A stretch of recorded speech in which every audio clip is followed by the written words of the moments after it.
hey, it's time for a drink.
Good morning.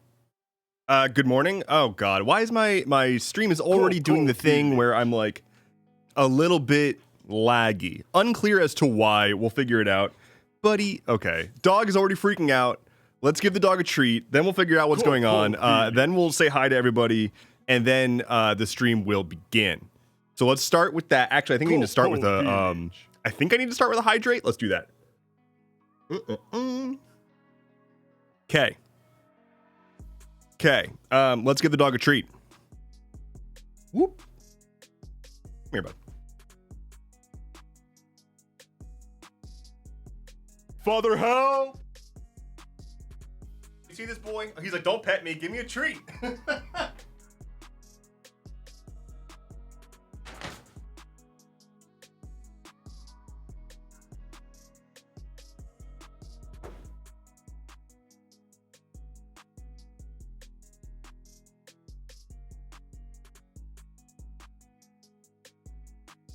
Oh, it's a good boy. It's a good.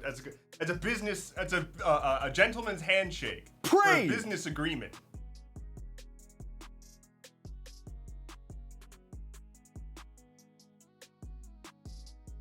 Praise.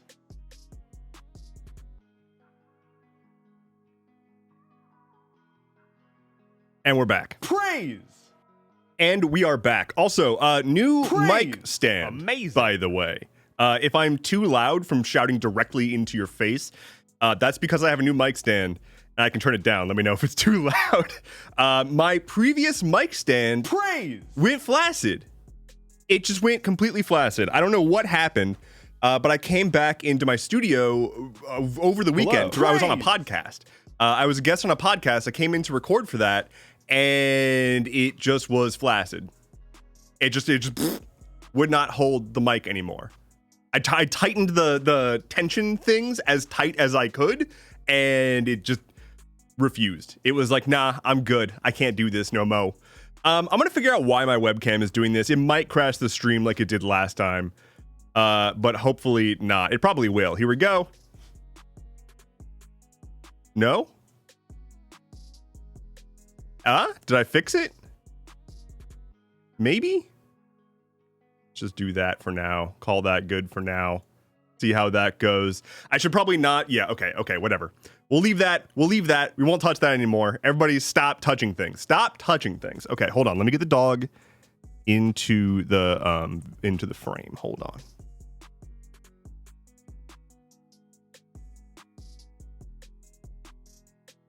Okay, so it seems that the color takeover is still busted. I'm just gonna whole ass disable color takeover for now until I figure out why that's happening. So I'm gonna go do that. Let's see. Power ups. Color takeover. There. I don't know why it's busted. But we might be doing some stream coding later today, so maybe we can figure it out then. Okay, thanks for the color spin, Ollie. Hopefully this fixes us back up. There it is. Ooh, that's a nice one. That's a nice one, and I like it. Hello, everybody. My name is Endeavorance. It is Tuesday. For an elder is among us. June 10th. Hell yeah. And there's a year in there somewhere. Rue the Rubber Ducky. That's 18 months or 20 months. I don't know which one is the right number to read, because Twitch is confounding. Damn, SSRI is impacting mic stands. Hello, Lady Arcana 1. What's going on? Welcome in. Let me get that emote working for you. Oh, nope, that's just a built-in Twitch one that's not working for some reason. Oh, well. I don't know why that's not working. Everything's not working today, and that's my fault. Everything's always my fault. I'm gonna say hi to people, then I'm gonna catch up on chat, and then we're gonna talk about literally fucking everything, because there's way too much going on. Holy God. So hello to Lady Arcana, hello to Jay Sunshine, hello Ash on the floor, hello Cotton Candy, hello Epic Failure, Odd Llama, Ada Scout, Lucifer's Ace BF, Fire Drops, Sleepless Seraphina, Umut 9000, Essivity, Names, Ollie, D Squishy, Mike, Kai, Fun Predictable, him, Diana Jones, your boy Max. I think I got Kata Supernova. I think I got everybody. I think I got everybody. Maybe. let's go back and chat and see if there's anything that I need to address before we move forward. Boy needs his daily dose of yum. He absolutely did. Cotton Candy says, Dev, you wiped my color takeover. Yeah, so I started. Okay, here's what was going on. I started my stream, or rather, I came out here to get ready for my stream, and I was like, I'm gonna do a couple of quick tweaks to the layout, make sure everything is nice and good. And then I launched that and didn't test it, and then went live, and it wasn't the right setup that I wanted. So I made a couple of really quick tweaks and had to refresh my setup. So sorry about that.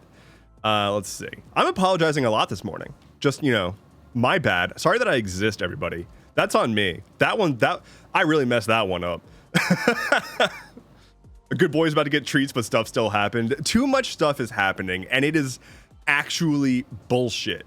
I cannot even tell you guys how many times I had to rework the newsletter this past weekend. I was just like, I would write the segment of the newsletter, then check the news, and then shake my head and go back and redraft all of it.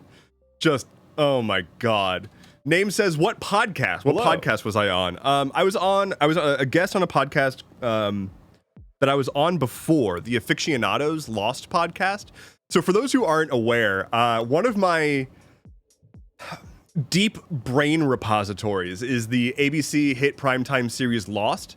And I have been on that podcast once before, and I'm on it again to do analysis and provide expert insight, which is to say, crack half-ass jokes about a 20-year-old TV show. But it was fun. I had a good time.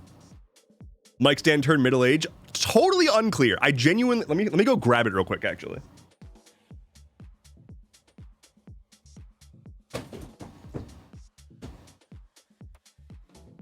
So this is the old flaccid mic stand, and it's just like it won't. This is the most tension that it can do right now, and look how like easily I'm doing that. That's the tightest it can possibly get right now. It's not good, and it just like I would come into my studio and just find it like this, and I couldn't get it to lift up at all. So I recorded the podcast like this. The entire thing. It was a 3-hour recording session, and the entire time I was just like, hey guys, how's it going? My mic is flaccid. So, there's that. Let's see. Folding Ideas has a great tutorial on making a mic stand. I'll have to check that out. I like Folding Ideas. He does good shit. Ash on the floor says, howdy, howdy. Ash saying hi from LA. Are you heading out? Are you doing the stuff? And if not, I mean, like, you're not required to, but if so, be careful and good luck. If not, I guess you won't need luck, but you can have it anyway. That's fine. That's fine. Also saying hello from LA. Yeah, for anybody who's in law, definitely like be careful, but I've seen nothing but inspiring shit come out of there. And I'll talk about that pretty soon. That's probably gonna be what we talk about momentarily. Hype train ones that are broken, hype train emotes. Yeah, I need to look into just overhauling the whole emote situation. Name says, I heard there was a school shooting in Austria. This is news to me. I have not heard about that one yet. If I've learned anything about streaming, it's that nothing wants to work ever, says Utmut 9000. Is it Utmut or UTMut? I'm gonna say Utmut. Utmut 9000 says, yeah, nothing ever wants to work. Part of it is self-inflicted. Almost all of it is self-inflicted. My whole stream setup is a completely custom written app from the ground up, like written by me. Like for those who are not aware, I am a software developer. Like that is what I did before I was doing content full time for like the majority of my life. And it's still like my biggest hobby by a huge margin. So all of this is custom built, and I fuck it up frequently because I can't help myself, but like poke at it right before going live. That's on me. But we might be doing some live coding later today to add some new features to the overlay, so that could be fun, and we'll see how that goes. Lady Arcana says, I love this emote. It's a good one. It's a good one. Stuff just won't stop happening. It truly, truly will not. Ash on the floor, it won't stop happening. And I'm trying everything I can possibly do to get it to stop, and it simply will not. This week has been a year, says Lucifer's AceBF. This day has been a year. These past 2 days. Fucking yesterday was a lot for me. I'm almost caught up with chat. I'll talk about all this stuff. Can you explain the last episode / why it sucked ass? Which episode? Oh, the last episode of Lost. Yes, I can, and it didn't suck ass. They weren't in purgatory. If like there you go. They weren't in purgatory. It was not purgatory. It was never purgatory. They were in purgatory kind of in season 6, kind of only partially. But the entire, like, the final episode did not end with it was all purgatory. They were in a dream the whole time. Everything that happened did happen. I don't know if that fixes it at all. Twitch is giving me an ad for the earbuds I'm currently using, the ones that are broken. Oh no, wait, what earbuds? Oh God. Flaccid mic problems. Your boy Max says, I had no idea you streamed on Twitch. Also, subbed for a month. Thank you so very, very much. I have been for a while, actually. It's just virtually impossible to broadcast that fact to the world because every fucking social media site now does everything they can to prevent creators from getting their audience to follow them off app, because that reduces any other apps, engagement. So on TikTok, I have like nearly 500,000 followers. And if I ever post anything about what I'm doing off of TikTok, the video gets just destroyed. Because if people follow me, if they leave the app to go check my stuff out, that tells the algorithm, don't push out this video because it's causing people to leave the app. And so it doesn't go anywhere. It is very, very obnoxious. Thankfully, like Blue Sky doesn't do that. Obviously, Mastodon doesn't do that. Threads is claiming they're not doing that anymore, but they're definitely still doing that. Hello, bitch the pot. What's up? Always terrible when the EM hits in adulthood. The EM. The EM. What does EM stand for? The Evanescence memorabilia? Is that what the Evanescence memorabilia? Is that what what EM stands for? Horrible way for a mic stand to see. Sad to be. It's a really sad way to go, but yeah. Sounds a bit like Updog to me. What's up, dog? I have in fact done a little of the stuff despite my grandmother spouting Fox propaganda. Let's be like brutally clear. Let's be brutally clear. LA is fine. LA hasn't fallen. LA is not burning down. Now, like the absurd part is that like this more than other protests that holds true. Like they are trying so incredibly hard to convince the world that there's some riot destructive force in LA.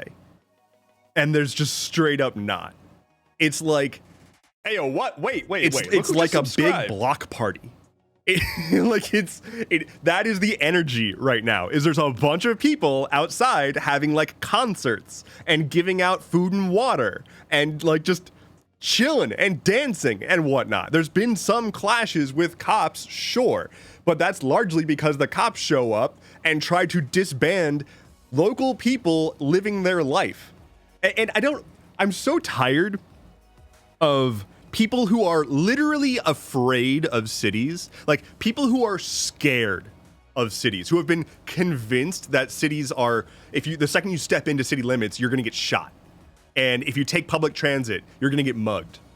The people who truly believe that are the same people who are asserting what it's like in the cities and using the cudgel of the state in those cities, despite 1, not living there, 2, not wanting to go there, and 3, not knowing what's going on there. I'm so fucking tired of this shit. Like, I'm so tired of having to pretend that we need to be like, oh, well, we got to be inclusive of the states that aren't on the coast. That's why we've got the electoral college is for representation so that there's not tyranny of the majority. Well, I'm fucking sick of tyranny of the minority. I'm so fucking tired of states that have a quarter of the population of the one that I live in telling me how to live my life. Like, a lot of the policy that relatively progressive movements are pushing are social safety nets and general protections for people. They aren't restrictions on who you can or can't be, or what color your skin can be, or where you can or can't live your life. But that's what the right does. They bitch and moan about the left constantly infringing on their rights, and then when they get in power, they just exclusively infringe on rights. It's insanity, and I'm so fucking tired of it. I'm tired. I'm just tired of people pretending, like, I'm tired of the kayfabe. I'm tired of, like, entire news organizations just letting this happen and not calling it out. I'm tired of them bringing on politicians to interview them, and when the politicians say the dumbest, most, like, easily disprovable thing, the journalist is like, oh, well, okay, well, other person, what do you have to say about that? Like, that's not an interview. That's not journalism. That's just platforming morons. That's just giving them the ability to use your audience against you. It's why I don't do debate content. It's why I will never do that shit. I have no interest in trying to prove a point versus someone like a Charlie Kirk. That is a false start, and it's engaging with a type of conversation that should have been left behind 40 years ago. But instead, we're still entertaining them. Like, these people need to be left the fuck behind. They need to be ostracized from society. They need to be embarrassed. They need to be outed to their family for the pieces of shit that they are. Like, they need to be isolated and set aside until they finally realize that it's not an external factor causing their misery, but the fact that they have refused to grow past the 5th grade emotionally. And once they internalize that, then they can finally start to peel apart, dismantle, and progress. And I'm saying this as someone who went through all that. Like, I used to be a piece of shit when I was like 15 to 20. And I was a teenage white boy who thought the world revolved around me. And it wasn't until I had basically ostracized all of my friends that I had to look in the goddamn mirror and grow the fuck up. And then I did that. And like, whenever I see people still just spewing the same bullshit that I used to spew before I realized how dumb I was, all I can do is associate you with a child, because that's what I was when I was that way. And everyone that I have met who was once that way had a catalyst moment that broke them out of it, and they are so much happier, they have so much more love in their life, and they have just grown exponentially as a person. So, like, wasting any amount of your limited ATP, you know, you've only got so much of it per day. Using any amount of that to try to engage someone with whether or not climate change is real is a complete fucking waste of time. We are so far and beyond past these conversations, and we should not be having them anymore. Imagine a world where the policy discussions we were having was, should we be investing more in wind and solar or nuclear energy? Imagine if we had the luxury of having that conversation, but we don't. And we're not going to have that conversation until we start just forcing these motherfuckers out. Anyway, I should catch up on chat. I just talked a lot. Oh, whoops. Father, help! Wait, what's happening? I stopped on season 4 of Lost. I can't even begin to get into that. I'll have to do a dedicated Lost recap at some point. I'm gonna skip forward a little bit.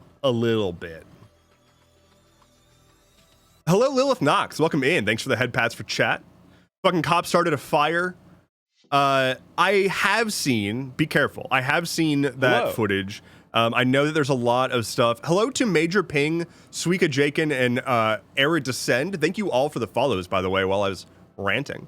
I have seen that there's footage going around of cops lighting a car on fire. My understanding is that that is old footage. Like, that is from several years ago and is likely being shared disingenuously. Fuck cops. I have no, I'm not defending the cops, but like, be smart about sourcing things when you see them, because it's really easy to see something that like, I agree with this and I'm not going to look further into it.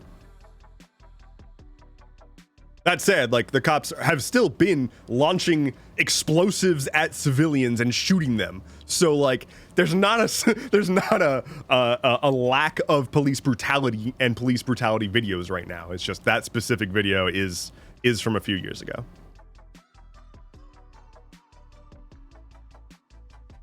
The best way to declare a state of emergency is to create a state of emergency. Yeah, absolutely.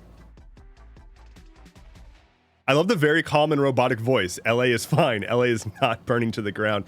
I'm just so sick of this. Like, the same thing happened with Seattle. I was planning a trip to Seattle around the time that there was a lot of like protests happening in Seattle. And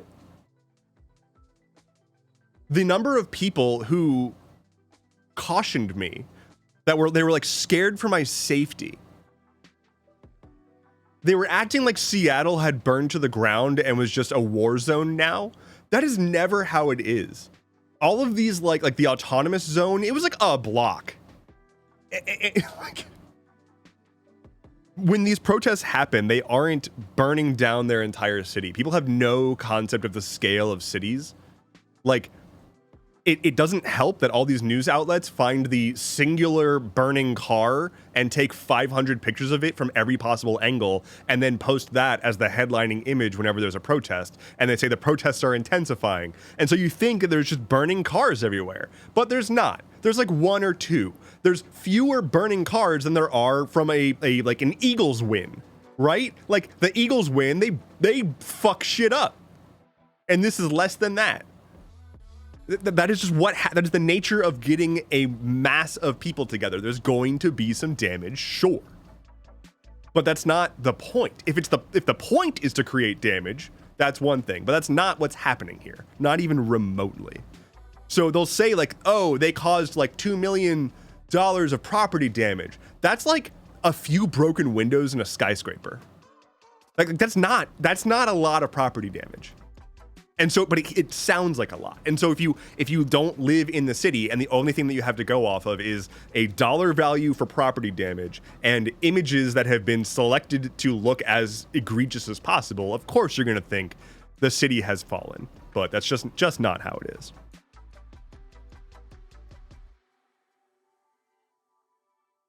I need that on a loop to lull me to sleep. What, me yelling? Like, me screaming? Downplay the insurrection and present the protest as the end of the world. It's so fucking weird. It's like, it's not even that big of a protest. And they're acting like it's the biggest thing ever. As an Oregonian, I've long known the Electoral College is bullshit. Our vote doesn't count in Oregon, coast or no. I just hate that, like, not only do we have the Electoral College, but we also have the Senate. And the Senate is even more inequitable, right? Like, why has a senator from Kentucky controlled my life for the vast majority of my life? Kentucky does not represent the average American. What? I understand. I hate whenever I bring this up. Whenever I bring up that I dislike the Electoral College and the structure of the Senate, I always get people trying to lecture me about how the Senate is supposed to be, you know, equal per state, and that's why we have the House, which is then, you know, whatever, and the House is not even perfectly divided among the states. Like, it's really problematic in its own way. But it's like, yeah, dog, I understand that. That is why I don't like it. That is why I think we have the problems we have. is because the intense level of equalizing across the state that specifically happens at the Senate, so much so that it essentially prevents anything from getting passed until something like this happens, where a majority of Republicans who represent a severe minority of citizens are basically in control of the country. Like, you can have like fucking 75 Republicans in the Senate and have them cover less than half the country.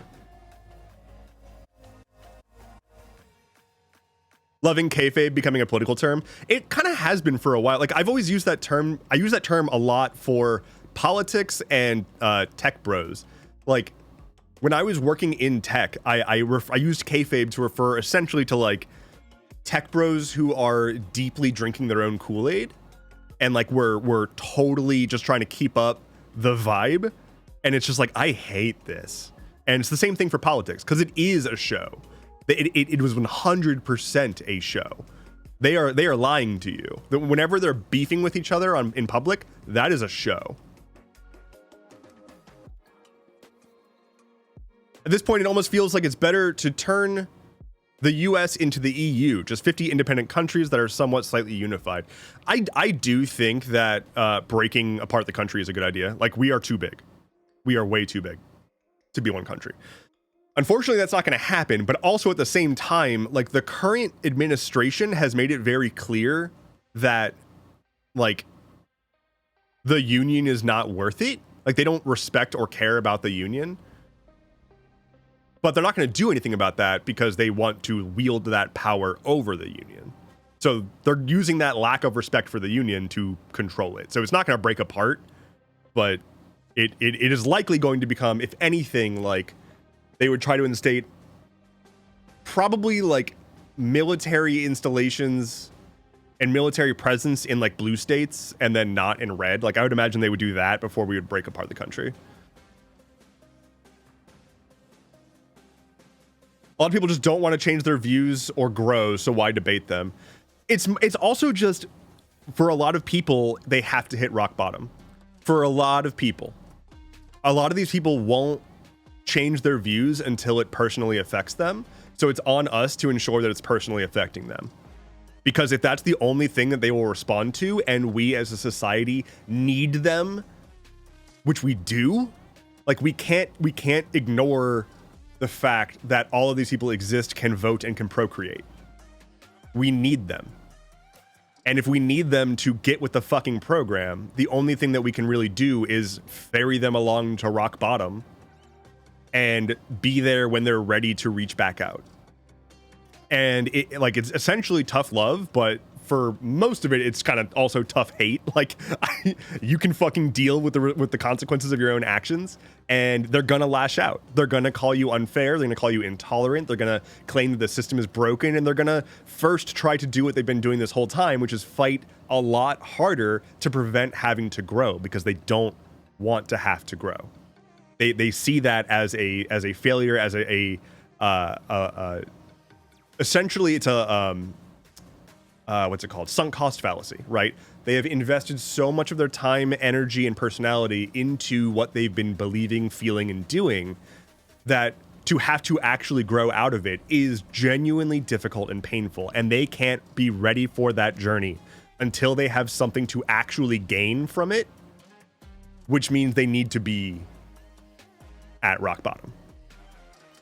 So whatever that's going to look different for everyone. For me, it was pushing away all my friends and then meeting somebody who was a lot like me and realizing I hate this. And for other people, it's going to be cutting them off entirely. For some people, it's going to be embarrassing them whenever they bring up any fucking stupid ass idea. Making sure that they feel self-conscious about speaking up about their dumb fucking ideas until they realize no one wants to hear this shit. Why is that? Why won't anyone listen to me? And yeah, they're going to go through the alt-right pipeline. They're going to find someone else is going to lift them up, and they're going to get more and more just intensified from that shit. But eventually they're going to have to hit a wall, or they shoot up a school.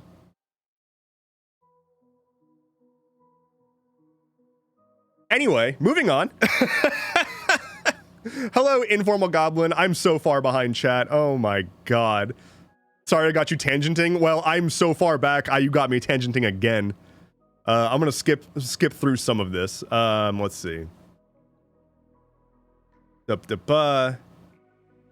Major Ping 5 says, hello to you as well. Been following your SKH and other media for a while. Really do appreciate your pragmatic reporting. It's refreshing in today's world. Well, thank you. I really, really appreciate that. I don't see myself as a newsboy. I know that that's what people see me as. And I think that kind of helps with my approach. Like, I'm not trying to do breaking news. I'm not trying to be a news source that people go to get the latest. It's straight up not. I did that for a little bit. It's too stressful for me, and I don't think it's a healthy approach, even for viewers either. I don't think that people need to be constantly updated with the minute-to-minute latest every second of every day. And so that's why I do it once a week and just kind of recap what I feel is relatively important and I can give insight into. Like, you'll notice that I will completely skip over some big stories, and it's largely because, like, 1, time, 2, research, and 3, making sure that I'm not going to talk out of my ass, because I really, really, really don't want to do that.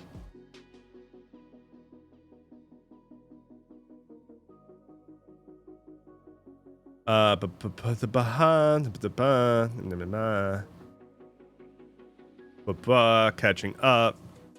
Forgot he was planning that. Who's planning what? What are we planning? Politics, by definition, is always going to be imperfect, but it could definitely be less imperfect. Unfortunately, it's very, very imperfect right now. London Face says, hello. The ad I just watched was completely in Irish. That's wild. Like Gaelic? Yo? Fun times we are in for sure. Absolutely. Hello, Adorklepus. What's up? The Survivors Guild of getting the fuck out of America is real. I'm so worried about y'all, says London Faye. I wouldn't mind getting out of the States at this point. I don't know. The way you can read chat and remember what you were saying that the message is talking about is incredible and a godlike ability from my perspective. Thank you, Kai. I don't feel like I'm doing a particularly good job, but I'm trying my dangdest. Trying my dangdest. Y'all want to ride the roller coaster? I'm ready to sit. It's time for a drink. I can also hydrate. Let's ride the roller coaster. Please keep your hands, feet, ears, eyes, chats, butts, and helmets inside the vehicle at all times as we ride the roller coaster.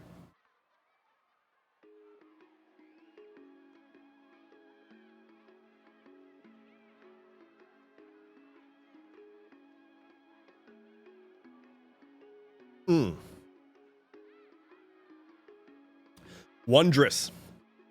Wonderful. So yeah, the LA protest situation is messy and busted, and I don't know what their end game is. You know, obviously they're now talking about arresting Gavin Newsom. I don't get it. There was that thread recently that was about how, like, all the shit that's happening right now is in response to nothing that's actually happening. Like, none of the things that they're saying are happening. There's not an invasion. There's not a wild issue with trans people dominating sports. There's not a economic trade crisis. Like, are there economic problems in the States? Yes, absolutely. We all know that. But it's not trade issues. So it's just completely fabricated shit. But they've spent so long having no other strategy but to fabricate problems and enrage people who don't otherwise leave their house, except for to vote, apparently. And so they've got to just, like, make good on all that. And it's destructive, very much so.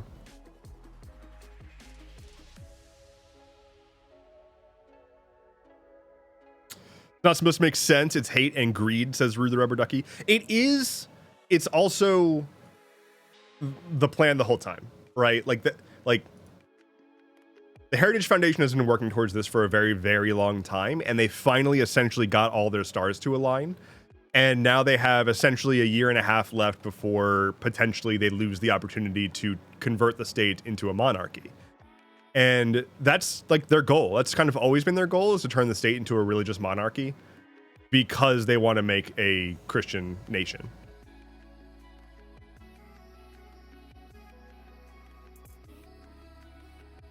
Major Ping 5 says, as someone who just gave a presentation for a research project I've been a part of for 2 years in comp sci, I definitely understand the desire to not want to give BS conversations on important material. My research is cross-discipline. When people ask me about sociology stuff, my eyes go cross. I don't know. I understand the desire to not want to give BS conversations on something. Yeah, I got it. Okay, understood. Yeah, I just don't want to be that guy that knows that I don't know what I'm talking about. I will qualify if I'm going to talk about a story that is above my pay grade, which every story is. Now, if I talk about a story that has details that I don't fully understand, I will make that clear. I will say I don't know what these words mean, but it seems cool. And usually it's like medical science stuff. It's like, okay, I know that these are big chemical names. I have no idea what they mean, but I get the vibe that this like medical discovery is really cool. So I try to make sure that if I'm going to talk about something, I'm not whole ass lying.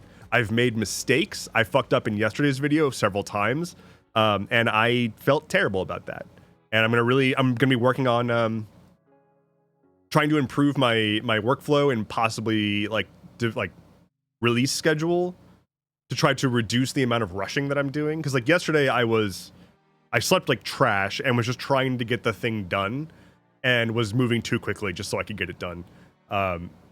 Ended up publishing a couple of mistakes that were not problematic, but they were embarrassing. You know, like they weren't, I messed up a few things that were not putting misinformation into the world that breaks everything. But I shouldn't have gotten it wrong still. So like, I don't like catching that.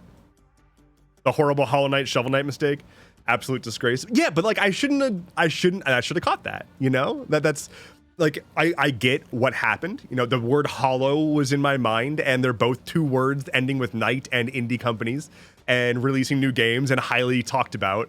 And so I said that Yacht Club made Hollow Knight, and that like I got rid of that clip. Like I cut that out because I knew that otherwise my entire comment section would be that. But yeah.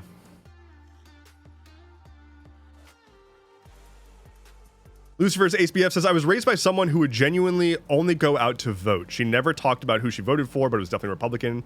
Thanks, Mom. Yeah, no, I think about the people who just sit around watching like cable news of any kind, and it hurts me. It hurts me so goddamn much.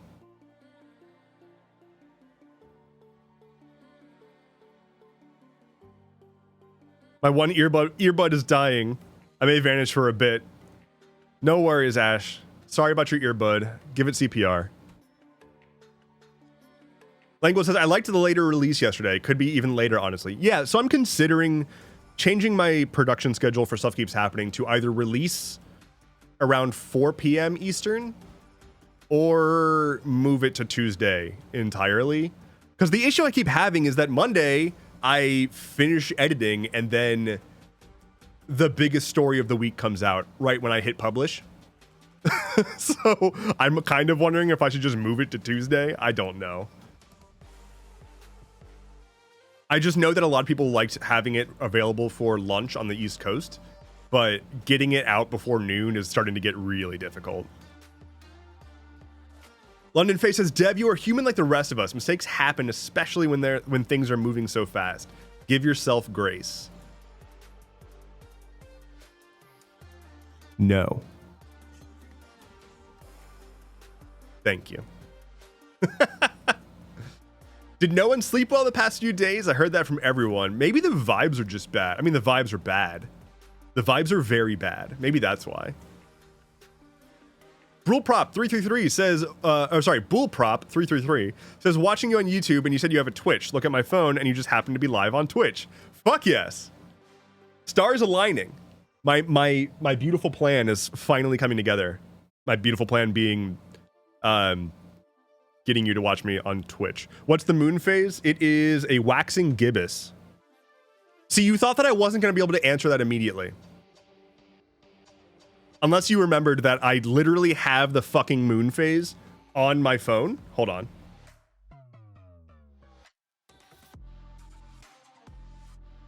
Like,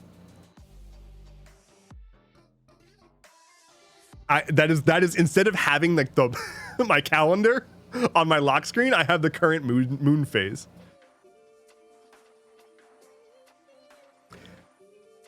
Faylad said, I was just happy that you tried to fix things with the secret cow level. Much effort. I love Diablo 2 so goddamn much. I haven't played the remake because of all the bullshit with Blizzard, but I can hear those the secret cow level sound effects in my head. Moo moo moo moo moo moo moo moo moo moo. Like, it's in there and it will never go away. For those who are not aware, Diablo 2 had a secret cow level. So in Diablo 1, you could kill the cows in town, and so as a gag in Diablo 2, there was a secret bonus level where the cows got revenge. It was a bunch of cows standing upright holding giant halberds, and somewhere in there is the cow king, and it was honestly one of the best ways to grind for experience. So a lot of people would get together and do cow runs, and so people would just like pile into a game together, unlock the secret cow level, and run in and slaughter all the cows. But all the cows were voiced by just like the developers saying moo. So it was just like you would attack the cows and they would be dying and they just go like moo, moo. It's so good. Monday is pretty consistently a weirdly big news day. Yeah, and so like I kind of feel like prepping it for Tuesdays would be good. Like, especially if I could have all day Monday to make sure that it's like in a good place. I don't know.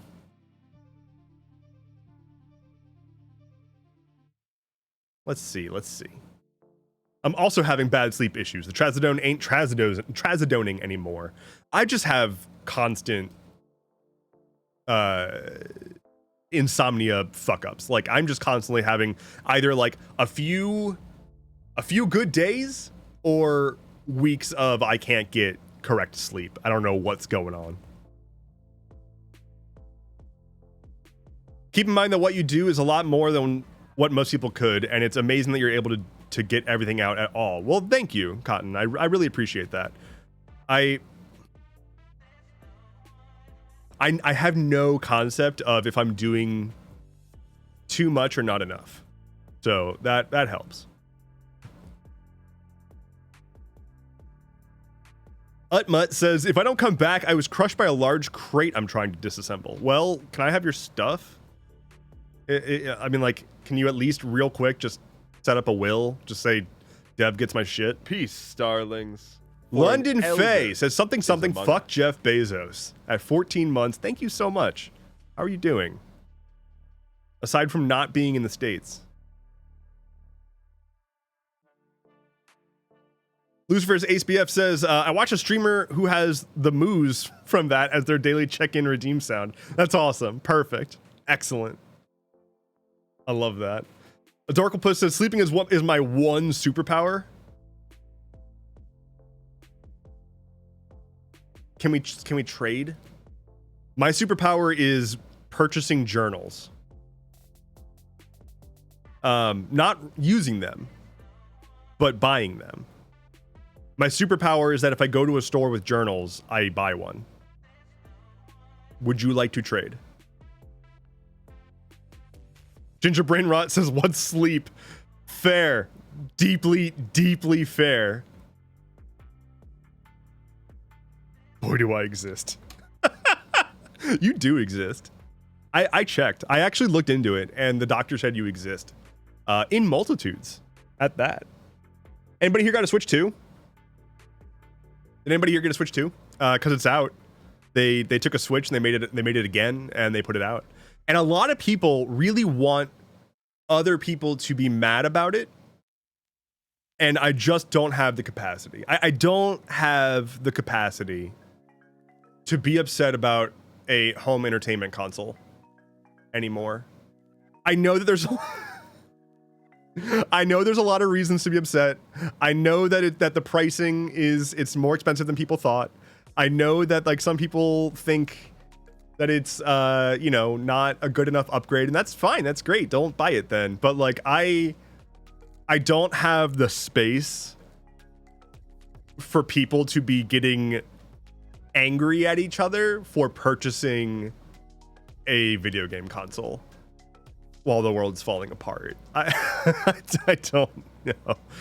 But I also think that I know that, so the Switch is like what, $450, I think, and then there's the tutorial that costs money for some reason, and then there's the game cards that don't have the games on them, but yeah, and then there's also like the games can cost up to like $80 or whatever.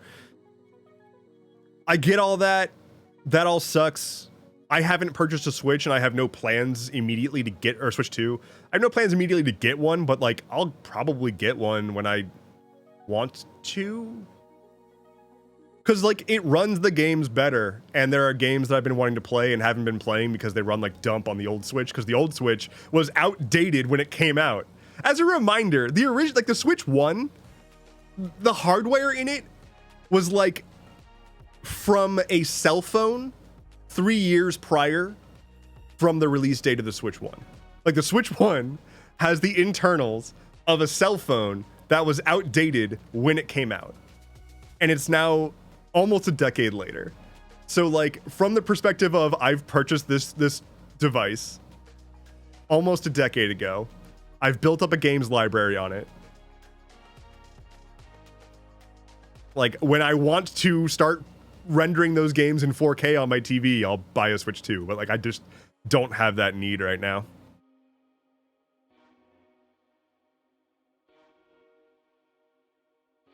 My mother said she was watching a Splatoon announcement video thing this morning. If that comes out, I might want one. Right now, I'm fine. Splatoon's so fucking good.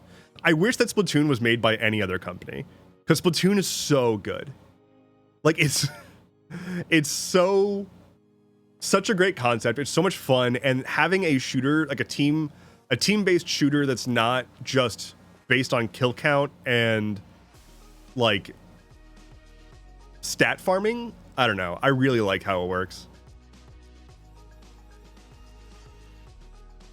It just sucks that Splatoon is by Nintendo, so like the online is capable, but not serious. Like there's ranked, but there's not really a competitive scene. And it would be such a cool game to have a competitive scene for.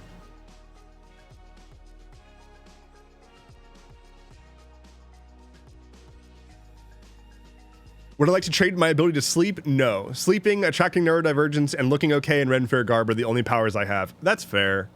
That's fair. I only do 2 of those. Mike says, I went to a card show and there was a Switch 2. It was $700 since the guy was selling it with online and expansion packs. So it was like a scalper? Uncreative Automaton says, I'm very tempted to get a Steam Deck. I haven't had a handheld gaming system in years. If you were going to buy a handheld gaming system and you have a Steam library already, like get a Steam Deck, yeah. If you are the kind of person who would consider getting a Steam Deck and you need to choose between a Steam Deck and a Switch 2, you get a Steam Deck. I think the thing is there's a lot of people who are mad about the Switch 2 and telling people to just get a Steam Deck. And that's not the right thing. Like, don't, like, telling people to get a Steam Deck when they were planning to get a Switch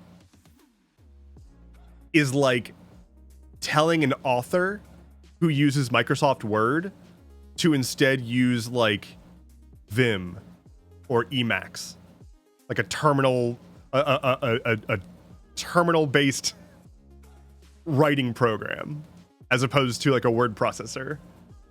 They're not going to do it. It doesn't make sense, right? Like a Steam Deck, for all of the good that it does, like the Steam Deck is great, and it is like the most bang for your buck gaming device purchase that I think you can make right now, and is still definitely more for serious gamers. Like it's not for casual players.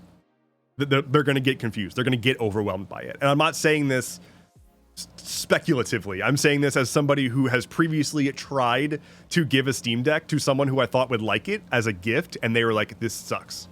This is so finicky. I can't use this. Because it's true. It's still finicky. And this person's not like incompetent with technology. They want to hit play and play the game, which is the experience that most consoles actually give you. And Steam Deck gets close, but it's still a computer first, and it's still very finicky. And that's perfectly fine for a lot of people, myself included. I love my Steam Deck. But there's a huge difference between a Steam Deck and a Switch still. Not to mention, a lot of people want a Switch so they can get Mario Kart for their 17 kids to play. I don't know why y'all keep having 17 kids. Fucking stop.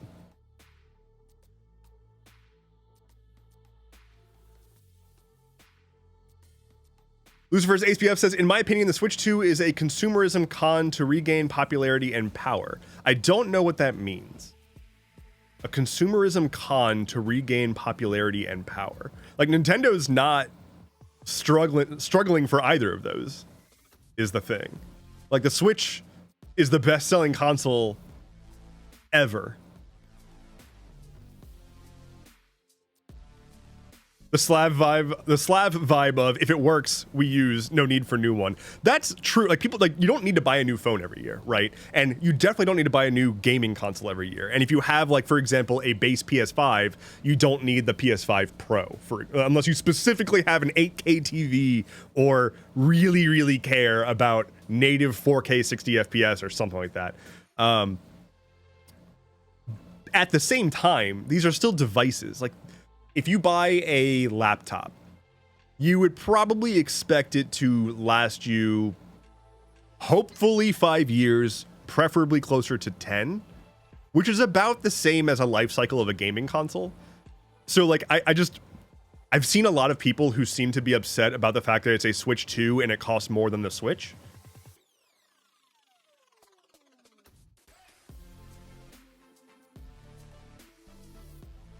I don't know. Like, I don't know what you'd expect from anything if that's the case. Like, it's been, like I said, almost a decade, and they've put more beef into it. So it costs some more money. And there's also, like, a lot of other shit going on in the world. I don't know. Beef. Beef indeed. Hey, it's time for a drink. Thank you. I can definitely take a sip. Ash on the floor says, I'm casually worried about what the game prices are going to do to the industry. A lot of places look to Nintendo as the standard, and games shouldn't be $80, especially something like Mario Kart. Games have been $80.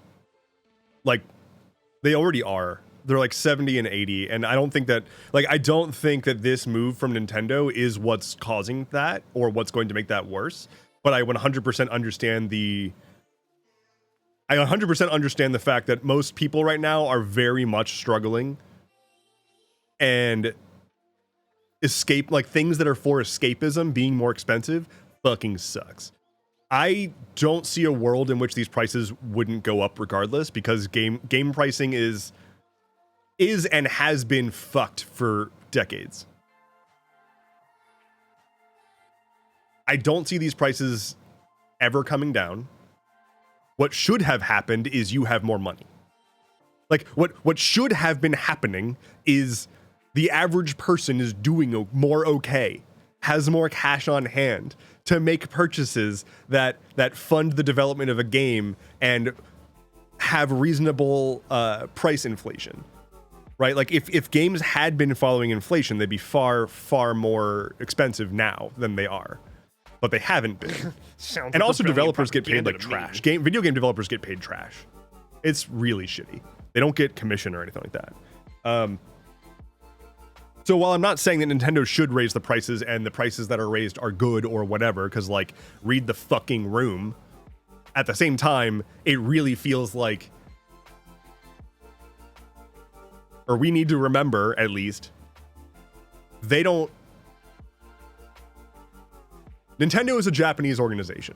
Nintendo is a Japanese company. Nintendo is a Japanese country. Nintendo is a Japanese company. And they are also selling to a global market. And the average American consumer has a lot less cash on hand right now. We are not their only market. I guess that's all I'm getting at there. Major Pink says, my wallet has been happy with me going to PC, excluding the 2K I put into my desktop and peripherals, System Shock and Evil Genius. I smile at... Oh, sorry. System Shock and Evil Genius 1 smile at me at night. I mean, $2,000 into your desktop is... It's a lot. I mean, same, but yeah. Adorable Puss is heading out. Take care. Take care. Sorry, I absolutely missed that. Steam Deck is amazing. If you've got the funds and use Steam, go for it. Absolutely. Like, the Steam Deck is great. Specifically, get an OLED Steam Deck if you can spring for it. Don't get a Rev 1 Steam Deck. Get the OLED Steam Deck. It is dramatically better. Specifically, the OLED Steam Deck. I mean, obviously, the screen is much, much, much better. And the fan is like 20% the loudness of the original. It's like damn near silent.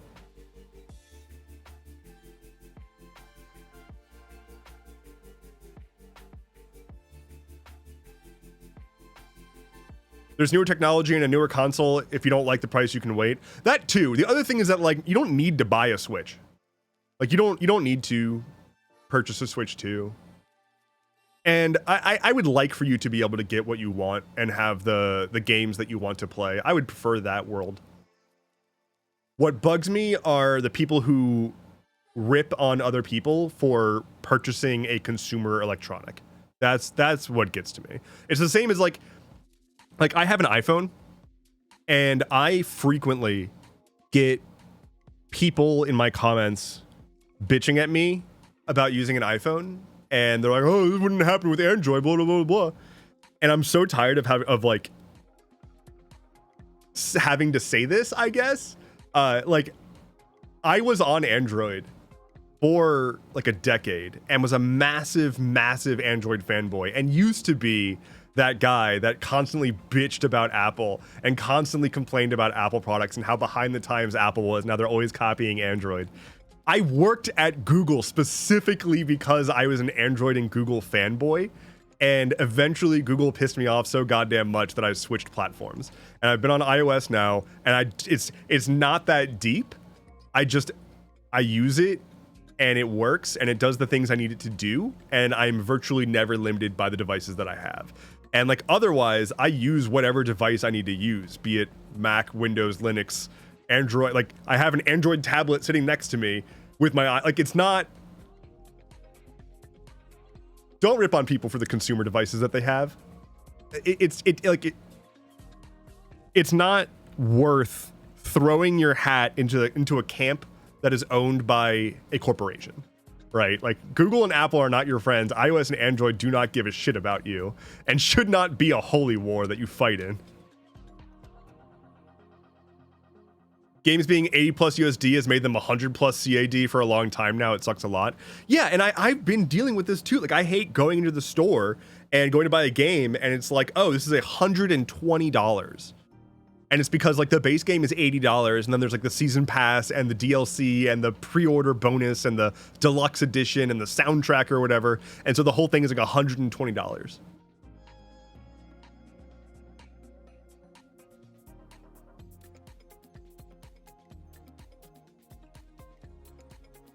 Here's the thing, though. Raising game prices won't guarantee those funds go directly to the devs' pockets. It's going to go to the C-suite. Yeah, absolutely. Yes, 100%. Yes.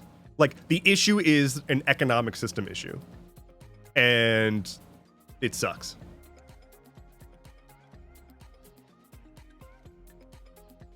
From what I heard, a lot of people were dumping on Nintendo for other platforms.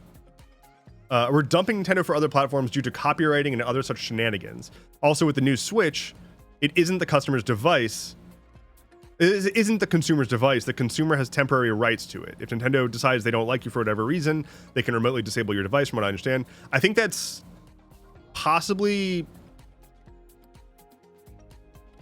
That sounds to me, and I have no context. This is my initial gut reaction as somebody who's familiar with most tech product terms of service. That sounds to me like standard wording. That's probably also the case in the terms of service or the EULA for Xbox and PS5, and likely has more to do with shutting out your Nintendo account. But like, the same thing is true on the Switch 1 and like they've always been consumer hostile. Nintendo is a very consumer hostile company. Like they go after fan games. They go after people who are holding like tournaments. They go after people who try to hold Melee tournaments. They're awful. They're so litigious. And like the Switch 1, famously, when it came out, as an attempt to prevent people from flashing older versions of the Switch operating system onto the original Switch, to prevent people from doing that for the purposes of hacking the Switch, Nintendo put a piece of hardware in the Switch that had a bunch of fuses. And whenever it did an operating system update, it physically burnt out a fuse. So that when you went to go install an update, it would check how many physical fuses were still left, and it could use that to determine whether or not it should allow you to install certain software. So it was a one-way trip system upgrade by hardware. Like that is a thing in the Switch 1. So it's like if people are suddenly surprised that Nintendo hardware is weird and silly, like that's what they've always been doing. And plus, they're a sovereign country, so they can do whatever they want. Thoughts on the Steam Deck versus the Asus ROG? The only thought that I have about that is that ROG, I hate that brand name. Asus ROG. That's my only thought about anything that they've ever produced under that brand name.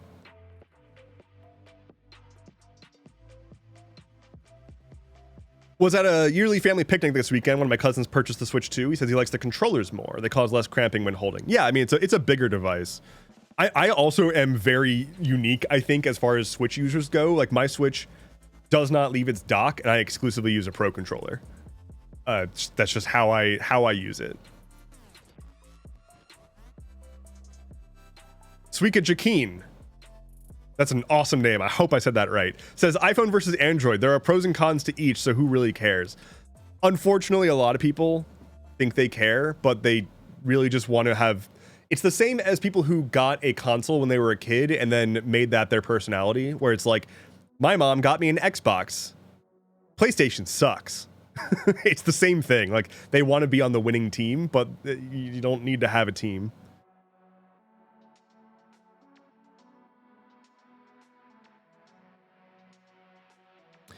Plummy Philobi says, I want to switch to Apple because Google is so bad. Also, Apple is so bad for developers.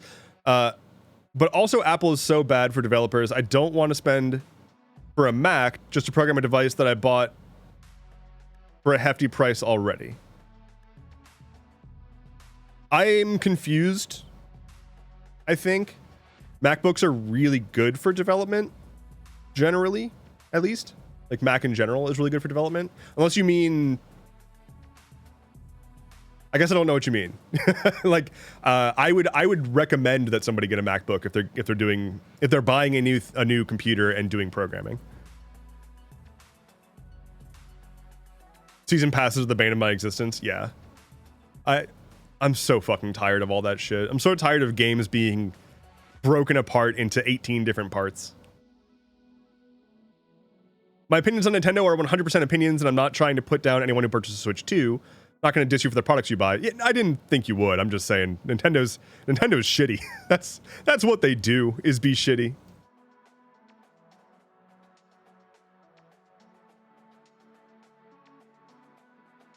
All consoles have this, no? Because there are hackers that get the new console and shut it down again and again. Yeah, and get it shut down again and again. Yeah, I'm pretty sure. I mean, like, consoles are meant to be a standardized experience. So a lot of them have rules around not tampering with them.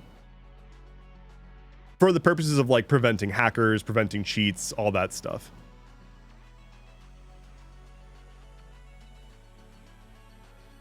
Speaking of consumerism, do you have wrist rests in your merch store or just the desk pad? I do not have wrist rests. That is a difficult thing to say. Wrist rests. Why is that so hard to say? You did pronounce it right? Suika Jakeen? Fuck yeah. Hell yeah. That's such a good name.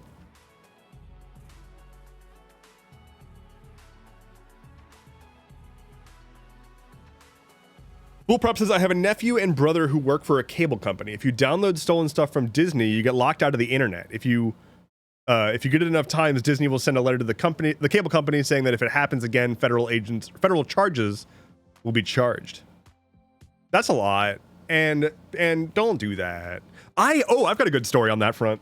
I had a foreign exchange roommate in college, and I was at this point in an apartment. So I was staying in an apartment. It was a four-person apartment. So four dudes, one of which was a foreign exchange student.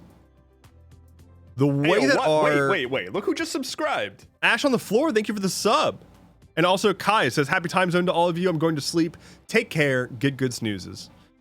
So I'm sharing an apartment with 3 dudes, and the way that the internet works here in this apartment is the university has, there's a Ethernet port in each room, and the university expects the students to only use that Ethernet port.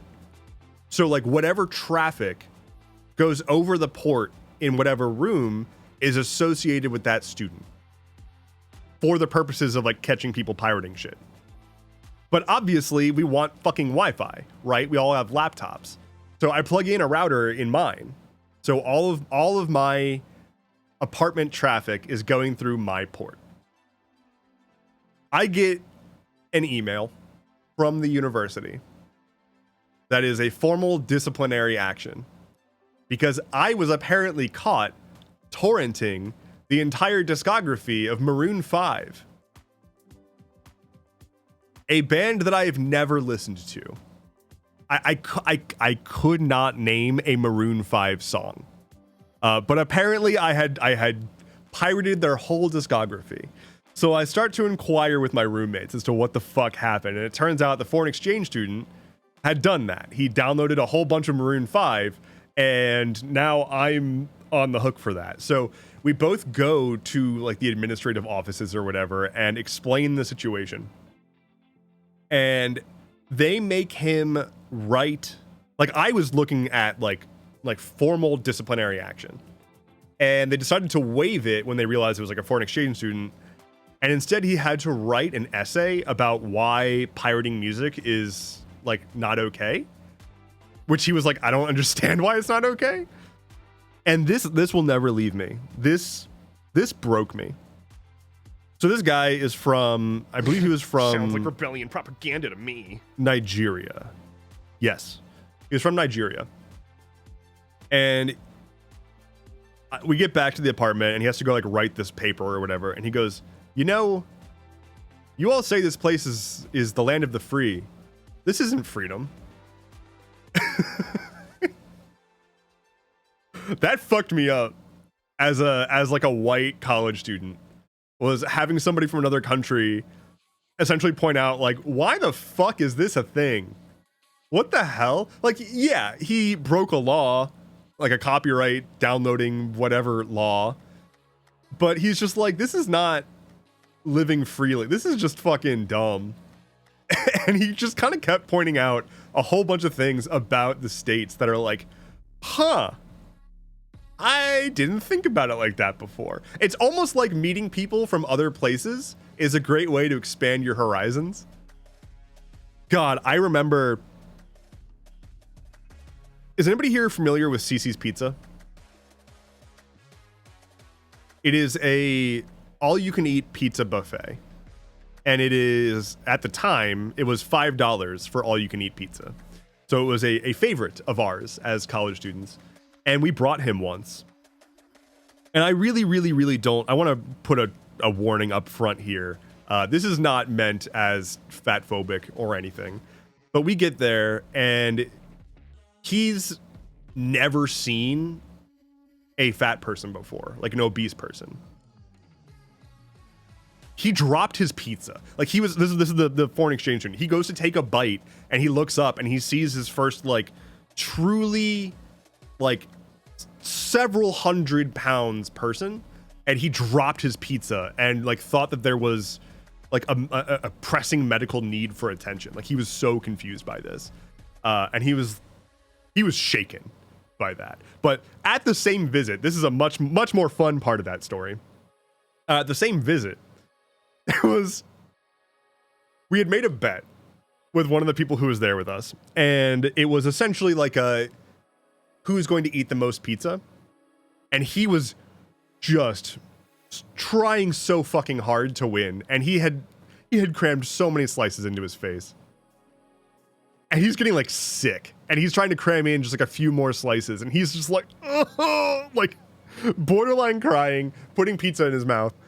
And then this family takes the booth behind us, or behind where he's sitting, and they have this little girl with them, maybe 5, and he's like eating and crying over this pizza that he's just like so fucking full. And this girl, this 5-year-old girl, pops up, looks over the back of the booth, and screams right into his ear, "It's pizza time!" And he goes, "No, it's not pizza time!" Just screams at him while he's like about to throw up from the amount of pizza that he's currently trying to consume. Oh my God. Fucking loved CC's. See you later. Yeah, it was so good until I started having like heart palpitations. Just reminds me about how I always go into spiral thinking about how money is a social construct and things only cost money because they do, and money is only needed for progress because of the way it is, and so on. Like I said, a spiral. Yeah, it's a spiral.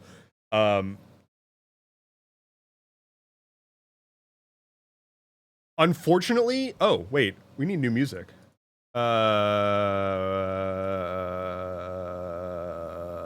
Synthwave. Been a minute. Unfortunately, money exists, and as much as money shouldn't exist, and as stupid as money is, it's going to continue existing. So unfortunately, we still gotta do that thing. My brother's college town used to have an all-you-can-eat barbecue place. Then the university athletics department found out, and they went out of business shortly thereafter, says Life of the Party. Holy shit. Oh, that's unfortunate. Oh, that's really unfortunate. Losing a barbecue place is brutal. It's truly brutal. I will now scream, "It's pizza time" when I eat pizza. So that's what happened, was like we ended up whenever, like every single time that we get pizza now, we just go, "It's pizza time." Like we don't tend to scream it. We just, "It's pizza time." Just the reference. Dude, cultural immigrants are so refreshing. I'm not afraid to call out America. Sorry, and not afraid to call out America at all for not living up to what they came here for. It definitely helped me understand the stark contrast between how America presents itself and how it actually is. And I think a lot of people just don't ever leave their hometown, let alone the country, and never realize, like, holy shit, life can actually be so much better. Like there's the abstract concept of like, if I pay more taxes and my taxes go towards things that actually help the community, then things could get better. And then there's seeing it. There's like actually experiencing it. And meeting people who are not used to just how shitty things are in the States, who come to the States and are like, what the fuck is happening here? Or like you go out into a rural place in the United States, and it's like, what time period are we in? Like everything in rural America is falling the fuck apart. And this is not a criticism of rural America, it's a criticism of our government. Like we've got so many people who are just impoverished, living in houses that are falling apart, haven't been given any kind of medical attention or any support whatsoever in ages. And then we get upset when they aren't like self-actualized, hyper thoughtful, deeply intelligent people. Like we've just been screwing them over on loop forever. Look at West Virginia. West Virginia has just been pillaged by the states for basically its entire existence. It's a beautiful, gorgeous place with really good people and a strong sense of community. But they've also just been pillaged forever, and so it's just hella poverty and like no way to get out of that.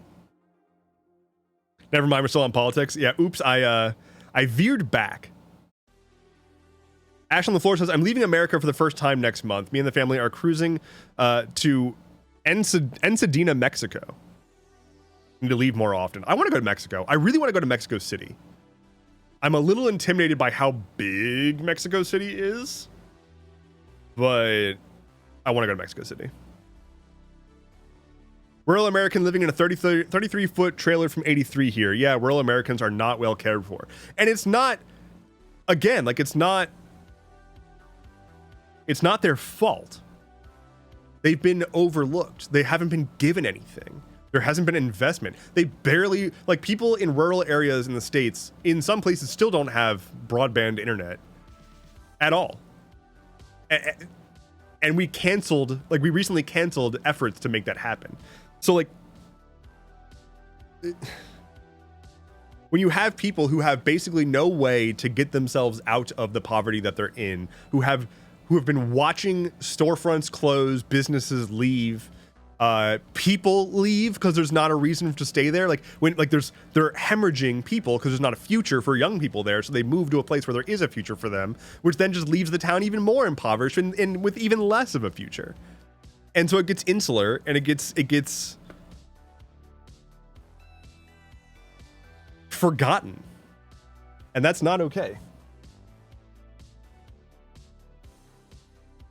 Lies, misinformation, pineapple is essential to pizza. Oh, Ginger Brain Rot says, I mean, we could get pizza political and discuss how pineapple does not belong on pizza. Look, if you don't like pineapple on pizza, that's a you problem. That's a you problem. You know what you can do? Just don't eat pineapple on pizza. And let the rest of us enjoy what is objectively one of the best toppings on pizza. Sounds like a skill issue to me. There are worse toppings on than pineapple. Yeah, like fucking olives. Olives are the grenades of pizza. I would fucking crush a supreme pizza if it wasn't for the olives. It's like, oh wow, all this tasty shit, and then oops, I bit into a 16th of an olive, and now everything in my body is fully salinated. Like I am now just completely filled with salt and will never taste anything but brine for the rest of my life. I cannot stand this brine hatred. I love brine on most things. I'm a briny boy, okay? But I don't want olives on my pizza. Jalapenos on pizza are great. Jalapeno, pepperoni, pineapple. Pepperoni, pineapple, jalapeno. Get it. It's fucking stellar. Can't stand for this slander. It's not slander. It's, no, it is slander. Libel is written. Briny boy. I am a briny boy. What can I say? What can I say? I also love green olives and hamburgers. I've never heard of olives in a hamburger before. What in the fuck? Don't shame pineapple or people for eating pineapple, but will shame olives. Yeah, I will. I just don't. I can fuck with sweet on pizza. Salty on pizza, I don't think I do. I've not tried anchovies. I know that people like anchovies on pizza. I don't think I've ever tried that.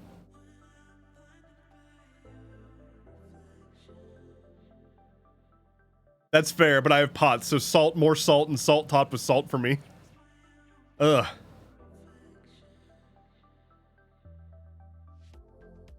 I love anchovies on pizza. Artichoke hearts on pizza is also amazing. I'm gonna be real. Look, y'all, here's the thing. I don't know where I land on artichokes. I keep thinking that I like artichokes, but then I'll have like, I think it comes down to spinach and artichoke dip. It's either the tastiest, most delicious shit I've ever had or inedible. And I think because of that, I'm very wary about artichokes, just at large. I had a Philly cheesesteak pizza the other day and it was incredible. Ash on the floor. Well, first of all, now I want a Philly cheesesteak. Second of all, the best.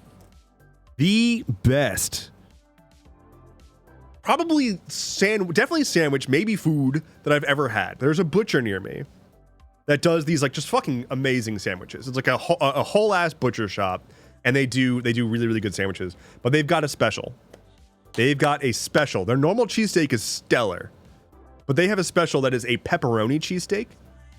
It is the shredded steak mixed 50-50 with ground pepperoni. And that is the meat filling for the cheesesteak.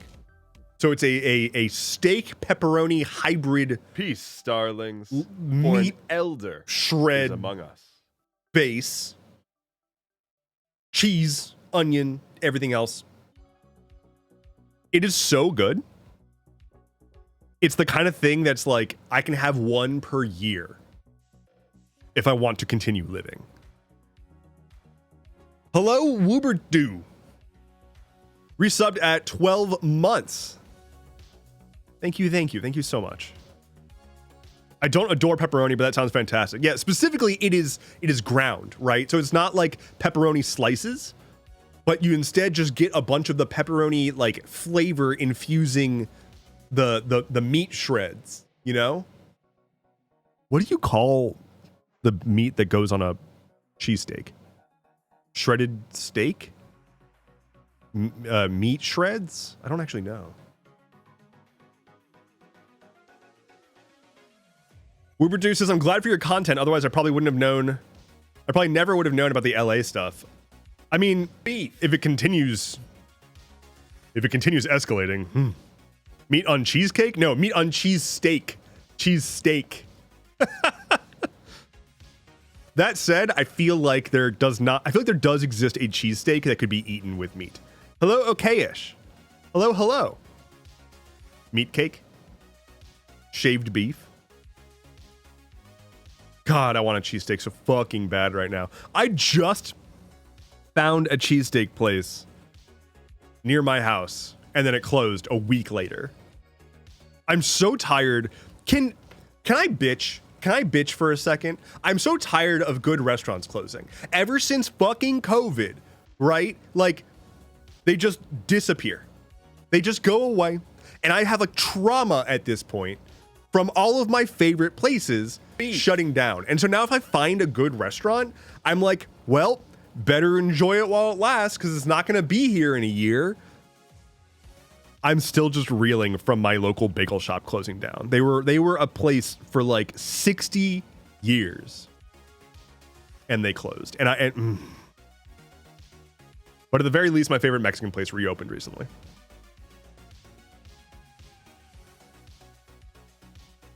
Suika Jakeen says, I'm taking off. Take care, y'all. Take care.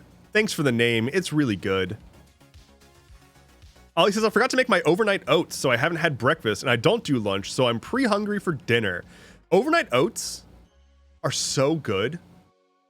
What a like, it was revelatory learning about overnight oats and how truly lazy one can be. Found a restaurant that I liked, but stuff still happens, says Findel Mundo. Go away or completely change their menu to try to keep business, says Ginger Brain Rot. I'm just tired of like,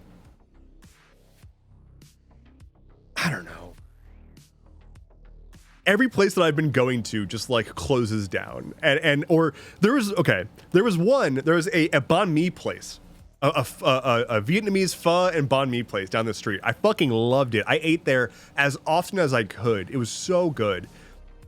They then moved to a different location. They like downsized and moved to a different location. And it was still like in the area, but it wasn't down the street. For an elder. And then they came back to their local location, but they downsized still. So they went back to a similar space or to the same like shopping center, but a smaller place. And it just wasn't good anymore. Like their quality had just gone down. There was also another place that I had found that I got so excited about. It was Uyghur food. It was a Uyghur place. I had never tried Uyghur food before, and it was so fucking good.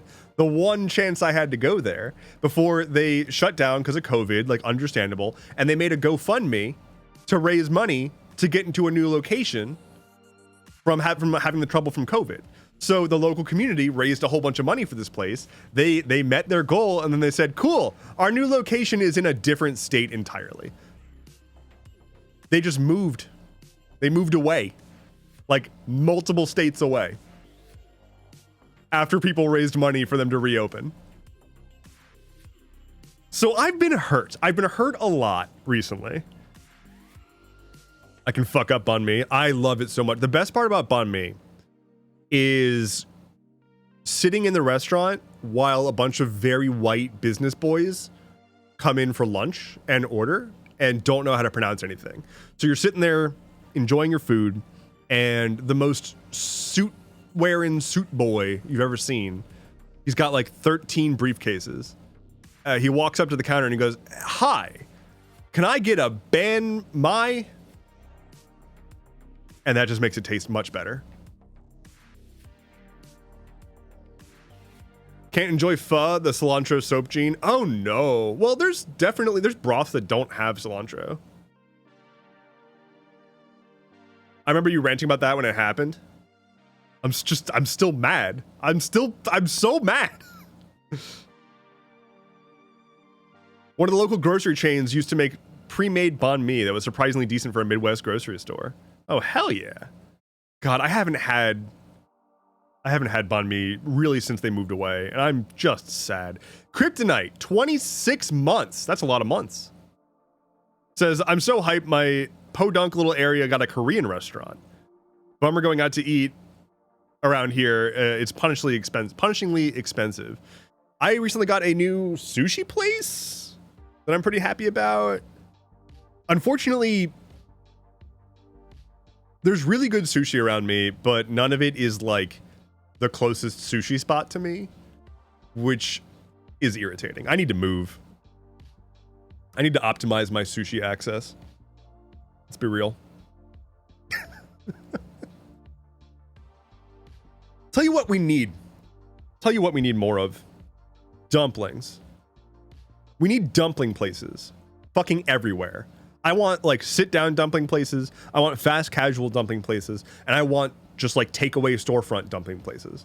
I want to go buy just like a hole in the wall and be like, give dumplings. And then they hand dumplings to me and then I eat them. That's what I want. And we don't have that. All we got is Wawa after COVID. Okay, but that's a good get. That is a good get. Wawa fucking slaps and is actually kind of a good company. Kinda.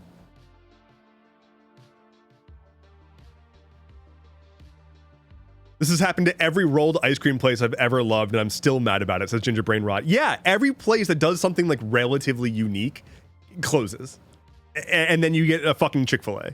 Or you get like a Mattress Firm. The number of places that have closed down and become mattress firms, shit's a fucking money laundering scheme, I swear.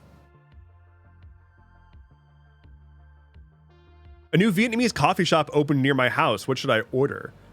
I love Vietnamese coffee, but really just, I guess, Vietnamese coffee is what you should order.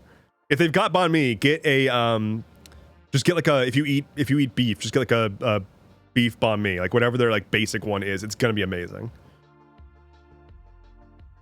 Wawa versus Sheetz. I'm a Wawa boy. I grew up with Wawa. It was, so I mentioned last time I was in Boy Scouts, and it used to be that whenever we went camping, on the drive out, we would get Wawa. It was just like a thing. And that made me, it was probably like psychological warfare from my dad to recruit me into the ranks of Wawa, because he just associated Wawa sandwiches with fun time camping times. And now that I'm thinking about it, it definitely was a psyop, and I was groomed into the Wawa empire. But you know what? Happy to be here. They do have banh mi. Can't wait to try. It's really, really good. It's basically just, it's just a sandwich. It's just that's all it really is. It's a sandwich with like usually some kind of like really good braised meat and then a bunch of chopped vegetables, like really crisp vegetables. So you get like tasty meat, cool vegetables, good ass bread. It's just. Burger place near me turned into Chick-fil-A last year. Chick-fil-A is so fucking mid. Chick-fil-A is so goddamn mid. Jordan Lee Poo says, not me Googling what Wawa is. Wawa is a like a gas station convenience store kind of place, but they're known for made to order sandwiches and other food. It's just a convenience store. But there's a bit of like a rivalry in the States between like several different convenience stores, and one of the biggest ones is Sheetz versus Wawa, because they have a little bit of like territorial overlap. If you can like look at a map of the United States and see like what dominant convenience stores are where, but yeah, Wawa and Sheetz kind of like butt heads pretty often. All of chat is now hungry. Look, I am so hungry right now. I am just powering through to bring you the stream of a lifetime. What can I say?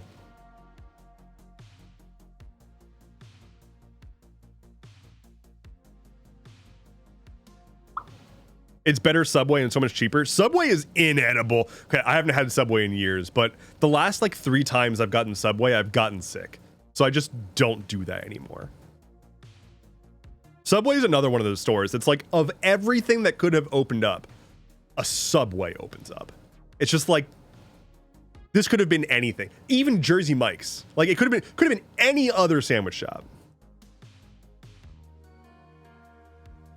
Chick-fil-A has good fries. Everything else is bad, but I don't care. I don't go there. I haven't had Chick-fil-A in a while, and I genuinely don't miss it. I liked their fries. I liked their nugs. I liked their sandwiches fine. But, like, there are places that outclass Chick-fil-A in spades. Like, Chick-fil-A is not that good.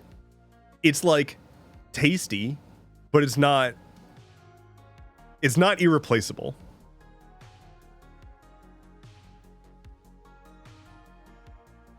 Remember when Subway bread was so sugary it got legally classified as cake? I don't remember that, but that sounds about right. Subway is the only closed sandwich shop? That's brutal. I'm so sorry. Oh god, that is rough. Popeye's far better for chicken sandwich. Yeah, Popeye's fucking slaps. Like, if you like Chick-fil-A and you don't want to support your money going to anti-queer legislation, go to Popeye's. Did you forget about Popeyes? Popeyes is so good and like isn't a shitty company.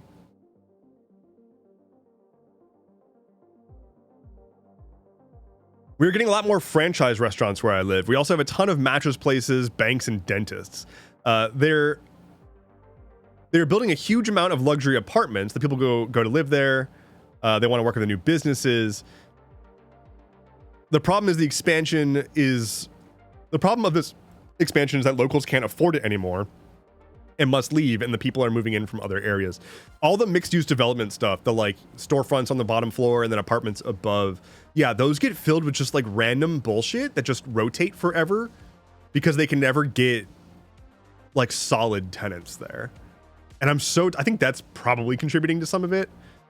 I'm so tired of seeing those go up. I'm so tired of seeing those go up and then the storefronts are all bullshit. Right? Like, there is a downtown near me, a modest downtown that got a new one of those mixed use apartment buildings, you know, storefronts on the bottom floor, 4 floors of apartments above, and they're just now starting to get their tenants. The biggest space is already a mathnasium.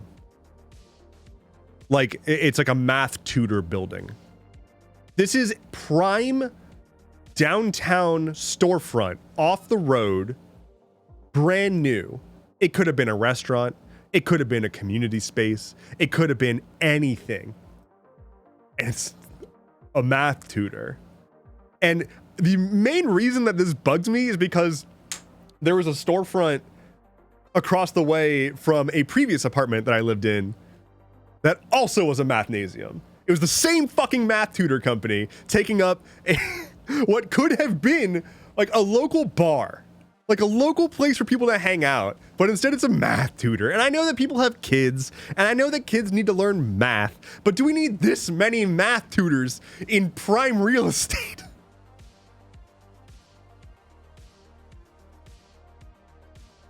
I have developed a soft spot for Cane's chicken. I haven't had Cane's yet. I need to try that. I used to live in Texas and I miss Torchy's tacos. I have had Torchy's before. It's good. It's good. I think if I had to pick between chain Mexican-ish places, I would probably pick Illegal Pete's from Colorado, but that's very much a local chain.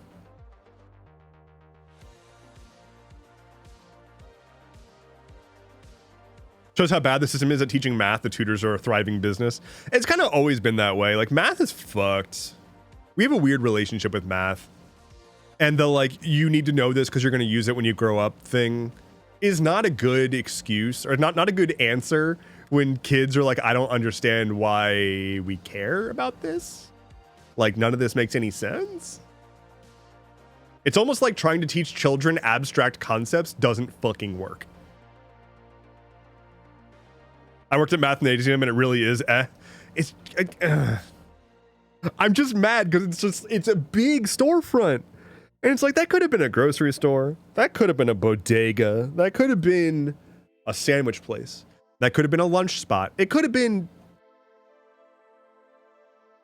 a storefront. It could have been an art shop. Could have been a workshop. A makerspace. Could have been so many things. Nope. Illegal Pete's mentioned. I've only had it a few times, so I can't say if it's good still, but that actually turned out pretty good, Goblin. That came out pretty good. I don't mind it. I like it. The only math I use in my daily life is fractions and geometry. Like, math is important, and you do use math in real life. Trying to explain to a child that they should care about numbers and abstract number manipulation because when they're older, they'll need to do taxes. Sounds like rebellion propaganda to me. Is not a great way to get children excited about focusing on math. Methinks.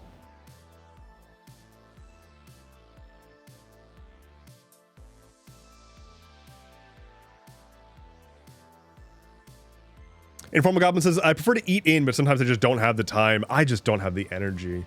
I just don't have the energy to fucking make dinner. You're telling me I have to make dinner every day? You're telling me I have to make food daily. Tomorrow I have to wake up and do it again? I have no problem with cooking. Like, I'm not a bad cook. I can cook good food if I want to, but I don't want to. I want to eat and be done with it at this point. I've eaten a lot. I've eaten food before.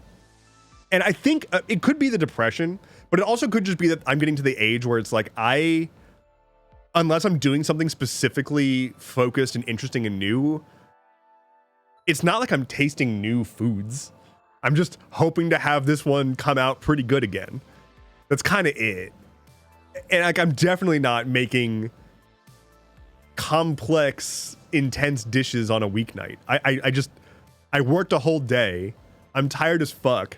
And yeah, dishes. I don't want to do dishes. So, decide what to eat and make it and clean, says Findel Mundo. Yeah, seriously, like, choose what to eat. All of the mental energy that I get so rant. I'm resetting for a rant. I get fucking mad at cooking influencers when they talk about how easy a dish is, and then they go to do it, and it's like a 30-minute video walking you through a 45-minute dish that involves like 10 plus ingredients, half of which need to be chopped and prepped, and like multiple pans. That is not an easy dish. It's not a matter of like, yes, a normal person who doesn't have a lot of cooking experience could make this dish. That's not a weeknight dish. You are a professional chef. A weeknight dish is I threw some shit into a pan and now I'm eating it, probably out of the pan, because I have like no time or energy and I need to feed myself. It's not a quick meal if it involves like more than a single fucking pan. And I'm not saying that a person who enjoys cooking can't make multi-pan meals in the evening, but the number of dishes that are billed as like easy, fast, whatever. No, it's not. Do I need to dirty a kitchen knife? Do I need to chop up a vegetable? I already don't want to do this shit. If I need to dice an onion, I'm fucking out. again, I will cook and make something if I care. If it's like, this is an event, this is the point of this is the dish. I'm cooking with someone. I want to make a specific recipe. You know, it's the weekend and I want to like try making a given dish. It's not that I can't cook.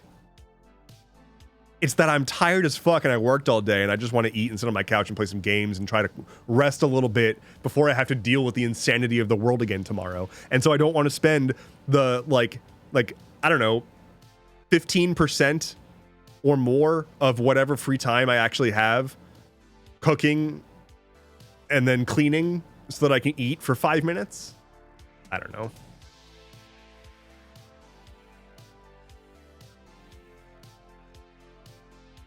One pot dish, but it also has a cutting board and a knife and extra plates just to set stuff aside while you're cooking it. Yeah, if it's a one pot dish, but I'm dirtying a bunch of plates, like that's not a one pot dish.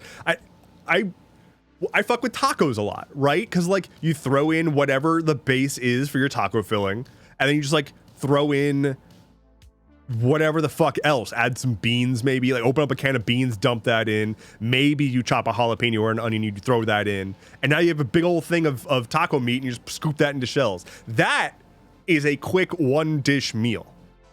You're just adding stuff to the dish until it's done, and it doesn't take any thought. That's what I can do on a weekday. Listening to a few chef/line cooks, they also don't want to screw around with complicated dishes on a day off. Yeah, like I'm just trying to eat. Great way to teach children the importance of doing things in order and using measurements, and is by having them first having ingredients in front of them and telling them to make a cake. No tools to measure accurately or steps or order of mixing. The only rule is to give them a max and minimum temp of the oven to prevent a fire. It sounds like a cake is not being made. Oh, then give them instructions. I love my air fryer. Chicken in one basket, fries in the other, boom, dinner. I also like the air fryer quite a lot. And I also, again, me bitching about food influencers is when food influencers bitch about air fryers. And they're like, it's just a convection oven. Ugh. Like, no, it's not. It is, first of all, like if you think that an air fryer and a convection oven are the same, go try to make the same dish in a convection oven and an air fryer and tell me how that comes out. Because the convection oven version is either going to take 4 times as long or be soggy. Because it's not a fucking air fryer. Because air fryers have like a fan that's blowing hot ass air directly at the food in a tiny container, not a convection oven, which yes, does the same process in a much larger space. It is not the same. Like, it's just straight up not. But they'll be like, yeah, it's the same. Like, okay, cool. But this goes way faster. So why wouldn't I get it?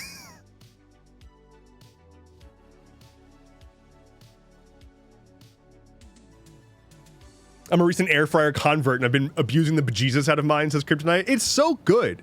It's such a good appliance. Like, yes, it is a convection oven, but it's a specifically designed convection oven. And I'm not claiming it does anything that a lot of people claim it does. It does not fry food. That is not what it's doing. It is just a convection oven, but it's built in such a way that it's a highly efficient, very fast one. I use it I got rid of my fucking toaster. I don't have a toaster anymore. I just use my air fryer to toast things. Works great.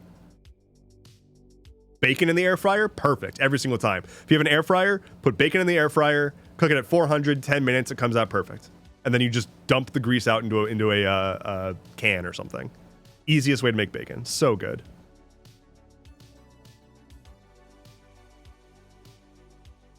Did you hear about how research found black plastic is bad to use for cooking? What color are most appliances and tools? That sounds fun. I mean, we're all filled with microplastics, so at this point, I'm not sure how much worse it can really get. What I love about my air fryer is that it doesn't make my apartment hot in the summer when I use it, says Ollie. Yeah, and it's just, again, faster. You can bring it up to temperature, cook your shit, and it cools back down in minutes.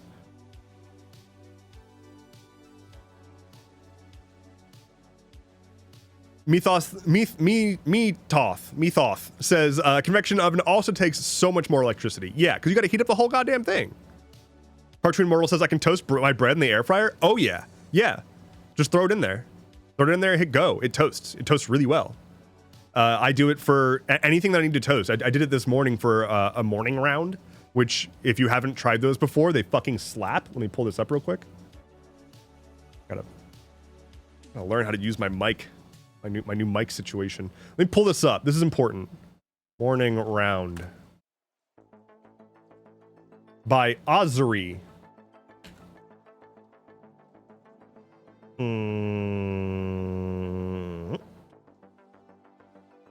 These things, they're like kind of toast. Oh god, my camera's all fucked up. Whatever. They're kind of toast, but they're like just kind of pieces of bread with stuff in them, like fruit or whatever. And for whatever reason, they're delicious as fuck. You just put something on them and eat them. Quite good. They look like pancakes. But they're bread. They are decidedly bread. But it's like a flat bagel, kind of. It's like a dense, flat, I guess crumpet, maybe. But I just put like peanut butter on it and just eat it. It's fucking great.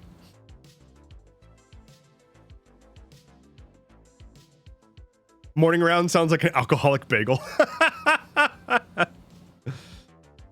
I use mine for dark lunch, making breakfast food at 2 a.m. when I'm working on stuff. Dark lunch, that's pretty fun. I like that. Time for my nocturnal self to get some sleep. Have a lovely day, wonderful gremlins. Take care, sleepless Seraphina. I hope you do not do what your name says, and instead do get sleep. Sounds like an insult, you dense, flat bagel.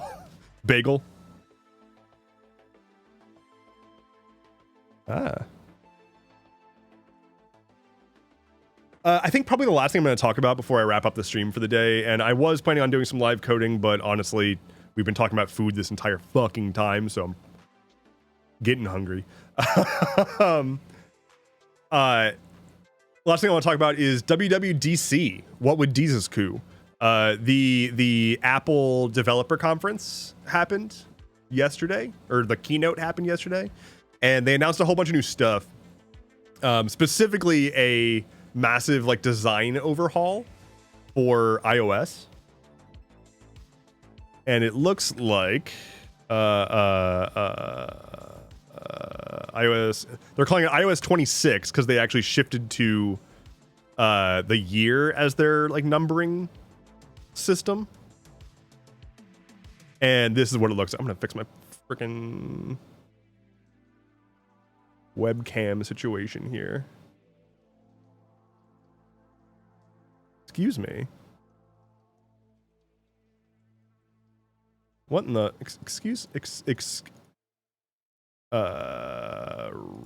oh dear.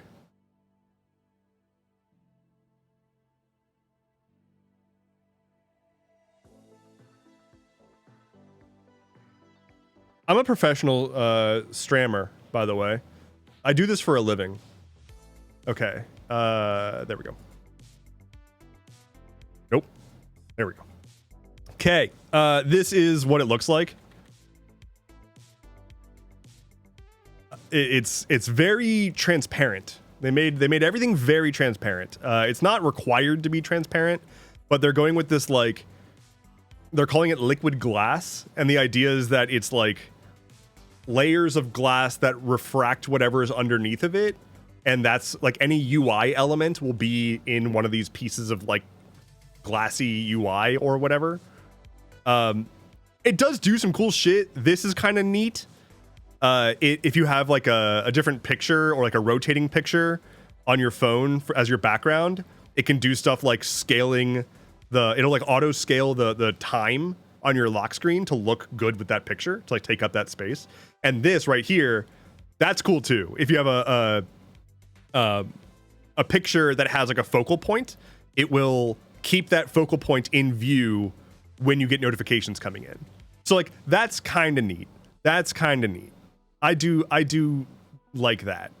But you can see here, like this is what Safari is going to look like. You can see like they've got this like glass sort of stuff down here. Like this is what they're talking about. They're like trying to make it like really get out of the way or whatever. Looking a little 2000s futuristic. It very much feels 2000s-y. This is neat. They're adding live translations and captions to like video calls, which is kind of neat. Other than that, it's a bunch of dumb bullshit that I just genuinely don't really care about. Call screening, kind of neat, I guess, but that's already kind of a thing. This I care about a lot. They're finally fucking adding filters to the Messages app. So instead of having just like absolute spam bullshit filling up your messages, just text messages from every fucking politician ever, they actually just go into a hidden area and they don't clutter up your bullshit anymore. The Messages app is not usable to me. I don't know how people use it as their primary messaging app. CarPlay enhancements. It's kind of it. It's mostly a visual update with a handful of smaller things. There's a few like interesting things that they're doing, but it's not really that big a deal, honestly. What was the one thing?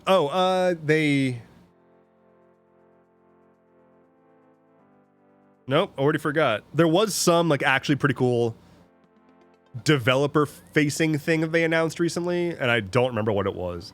WWDC, the event that I'm talking about right now, where Apple showed all of this off, it is their like developers conference. So all of this is meant to be like targeting, hey developers, like here's what we're doing now, and like here's the new tools you have to build for our platforms. The other thing that they're doing, I meant to mention this, is that UI that I just showed you for iOS, they're going to do on every Apple device. So that's going to be how the new Mac OS looks, as well as the new iPad OS, the new iOS, and TV OS, and Vision OS. It's all based off of the Vision OS thing, which, okay, I didn't know that anyone cared. Not sure anyone cares, but so be it. From what I've seen, Apple is potentially working on a smaller AR glasses kind of thing, similar to what Meta and Google are trying to do. But God, the Vision Pro, it's so bad. Ugh. I think I'm going to close down and head out. I've got food to eat, which is to say I'm a hungry boy. And I've got a lot of work to do on a lot of things. Jesus Christ. But thank you all so much for being here with me today. This was such a lovely stream. I had a great time just yapping with y'all. Sorry we didn't get to the coding, but maybe we'll get to that on Thursday. I am going to be back streaming Thursday morning, 11 a.m. US Eastern. I stream every Tuesday and Thursday. If you want to check out my merch store, you should do that. I just realized that I don't have that up right now, so we're going to just do merchfrom.dev. If you want to check out my merch store, there's stuff to buy if you want to support me. There's also, I'm on Patreon at patreon.com/Endeavorance. If you want to support me there, that's the best way to support me directly.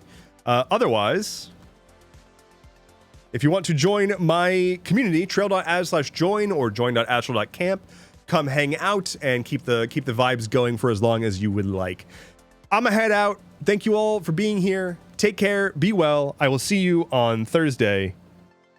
Bye-bye.